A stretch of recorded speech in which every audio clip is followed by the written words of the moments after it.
నా పేరు నిలేష్, సంగారెడ్డి జిల్లా నారాయణఖేడ్. నేను అఖిల భారతీయ విద్యార్థి పరిషత్ 2006 నుంచి 2014 వరకు నేను పనిచేయడం జరిగింది. కొంతకాలంగా మంచిర్యాల నగర సంఘటన మంత్రిగా పనిచేయడం జరిగింది. కొన్ని అన్వేషణ కారణాల వల్ల ఇంటి సమస్యలతో ఆ పూర్తి కార్యకర్తగా ఇంటికి రావడం జరిగింది.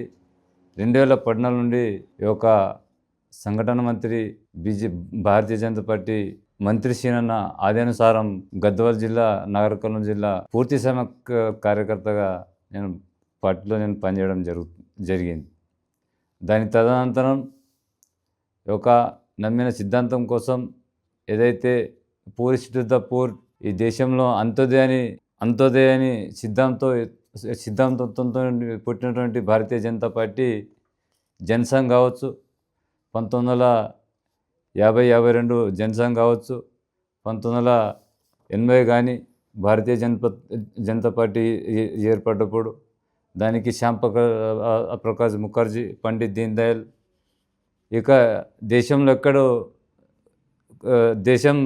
ఎక్కడ ఎన్నికలు జరిగినా జమ్మూ కాశ్మీర్ నుంచి కన్యాకుమారి వరకు, లడఖ్ నుంచి కడక్ వరకు ఈరోజు అనేక రాష్ట్రాల్లో ఎన్నికలు జరిగినా ఆ ఎన్నికల్లో భారతీయ జనతా పార్టీ విజయం సాధించాలని నేను మనస్ఫూర్తిగా, నాకు 2019 నుంచి ఈ అమ్మవారు నాకు అనుగ్రహించడం, నేను ఒక సాధువుగా, ఒక స్వామీజీగా నా వంతు నేను ప్రయత్నం చేస్తూ ఉన్నాను.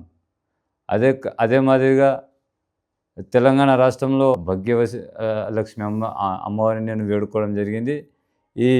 ఇదే స్ఫూర్తితో రాబోయే రోజుల్లో భారతీయ జనతా పార్టీ అధికారంలో రావడానికి నా వంతుగా నేను అనేక రకాలుగా నేను ఢిల్లీలో విజయం భారతీయ జనతా పార్టీ సాధించాలని నేను కప్లాపూర్ నేను అమ్మవారిని మొక్కుకోవడం జరిగింది. అదే మాదిరిగా ఈ యొక్క మొన్న జరిగినటువంటి రీసెంట్గా ఏదైతే గ్రాడ్యుయేట్ ఎమ్మెల్సీ ఎన్నికలు ఉన్నాయో, ఏదైతే టీచర్స్ ఎమ్మెల్సీ ఎన్నికలు ఉన్నాయో దానిలో భారతీయ జనతా పార్టీ అభ్యర్థులు భారీ విజయంతో వాళ్ళ యొక్క శాసన మండలిలో అడుగు పెట్టాలని నేను ఒక తెలంగాణ ఉద్యమంలో నీళ్లు నిధులు నియామకాల పేరుతో ఏదైతే పోరాటం చేసినామో ఆ పోరాట ఫలితమే ఈరోజు విజయం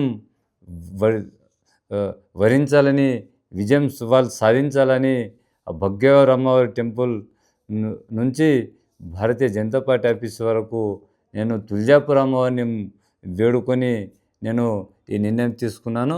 నా వంతుగా భారతీయ జనతా పార్టీ అభ్యర్థులు గెలిస్తే నేను చార్మినార్ భాగ్యలక్ష్మి టెంపుల్ నుంచి భారతీయ జనతా పార్టీ ఆఫీస్ వరకు నేను పాదయాత్రగా నేను కార్యకర్తలతోని నేను ఒక సామాన్య కార్యకర్తగా ఎలాంటి దురుద్దేశంతో లేదు, ఏం ఆశించి పనిచేయడం లేదు. ఏదో ఒక సాధువుగా వీడు ఏదో ఆశిస్తుండు, ఏదో హీరో కావాలి, ఏదో టీవీలో రావాలి, ఏదో పేరు ప్రతిష్ట కోసమని కాదు. నేను నా జీవన ప్రయాణమే ఒక సామాన్య కార్యకర్తగా, నేను ఒక పూర్తి సమయ కార్యకర్తగా నేను పార్టీకి అంకితం చేసిన కాబట్టి